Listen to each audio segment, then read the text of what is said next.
Hello बच्चों, question states that 3 aluminum rod of equal length form an equilateral triangle ABC. Taking O midpoint of rod BC as the origin, find the increase in y coordinate of center of mass per unit change in temperature of system. Assume the length of the each rod is 2 meter. Alpha of aluminium given है 4 root 3 10 raised to power minus 6 per degree Celsius. तो first question के की concept की बात करते हैं। अब हम इसमें देख सकते हैं, तो जो हमारे पास अगर हम बात करें कि जो हमारे पास वैल्यू होगी कोऑर्डिनेट ऑफ सेंटर ऑफ मास का कंसेप्ट हम यहाँ पर लगाएंगे। सो की कंसेप्ट में हम लिखेंगे centre of mass of triangle. Triangle हमारे पास ये कौन से इक्विलेटरल ट्रायंगल के लिए जो हम फॉर्मूला यहाँ पर यूज़ करेंगे। तो सपोज यहाँ पर लेंथ L है, ये L है और ये भी L है, तो उस केस में सेंटर ऑफ मास के कोऑर्डिनेट्स जो होंगे, coordinates that will be equal to, हर एक में एंगल होता है वो 60 डिग्री होगा। So this value will be L sin 60 degree divide by 3 हो जाएगा।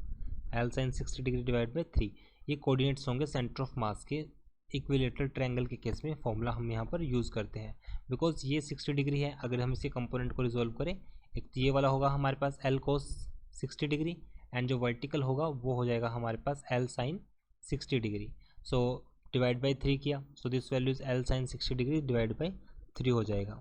अब यहाँ पर अगर हम चेंज इन लेंथ की बात करें, क्योंकि क्वेश्चन में कहा गया है find the increase in y coordinate, कि वाई कोऑर्डिनेट में क्या इंक्रीज होगा। फिलहाल तो हमारे पास ये कोऑर्डिनेट है, बट अगर लेंथ में जो चेंज होता है that is delta L equals to L alpha delta T, L alpha delta T हो जाएगा। तो न्यू कोऑर्डिनेट्स जो होंगे जो हमें फाइंड आउट करने हैं, न्यू कोऑर्डिनेट्स किसके लिए हम फाइंड आउट करेंगे, of centre of mass. Centre of mass कहाँ पर लाई करता है, वाई एक्सिस पर।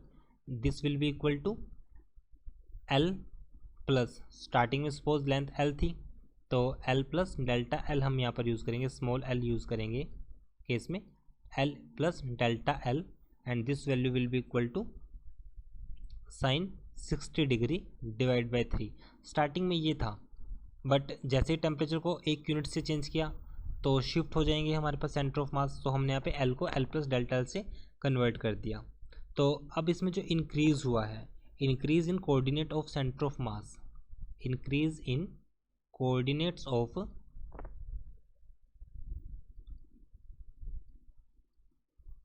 सेंटर ऑफ मास कितने से इंक्रीज हुआ है, that is delta L sine of 60 degree divide by 3 से।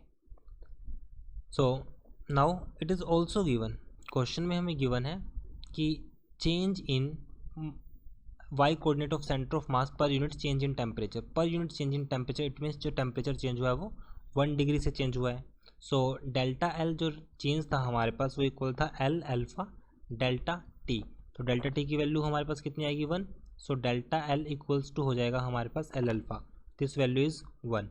तो अब हमारे पास यहाँ पर जो वैल्यू होगी, this value will be equal to L alpha.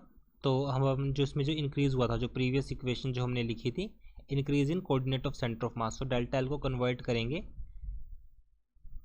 L alpha से। Now increase in coordinates, this value will B L alpha sine of 60 degree divide by 3 हो जाएगा। तो एल हमारे पास एज इट इज़ रहेगा, अल्फ़ा हमारे पास as it is sine 60 की value होगी √3 divide by 2 और 3 पहले से था। लेंथ हमें गिवन है 2, क्वेश्चन में क्लियरली मेंशन है लेंथ हमें रेड रोड की 2 मीटर लेनी है। तो लेंथ को 2 से रिप्लेस किया, एल को हमने यहाँ पे 2 से रिप्लेस किया, 2 से 2 कैंसिल और यहाँ पे √3 से यहाँ पे √3 पे कैंसिल होगा। So this value will B alpha by √3। So new coordinate will be alpha by √3। किसके लिए, वाई कोऑर्डिनेट पे। सो कोऑर्डिनेट्स को अगर लिखे कोऑर्डिनेट्स की टर्म में 0 and alpha by √3, so it will be our answer. I hope solution is understandable, thank you. तो alpha की वैल्यू को भी हम यहाँ पे पुट कर सकते हैं क्योंकि क्वेश्चन में हमें क्लियरली मेंशन है So alpha is 4 root 3 into 10 raised to power minus 6. So root 3 से root 3 cancel. So this value will be 4 into 10 raised to power minus 6 per degree Celsius. Per degree Celsius it will be our answer. I hope solution is understandable. Thank you.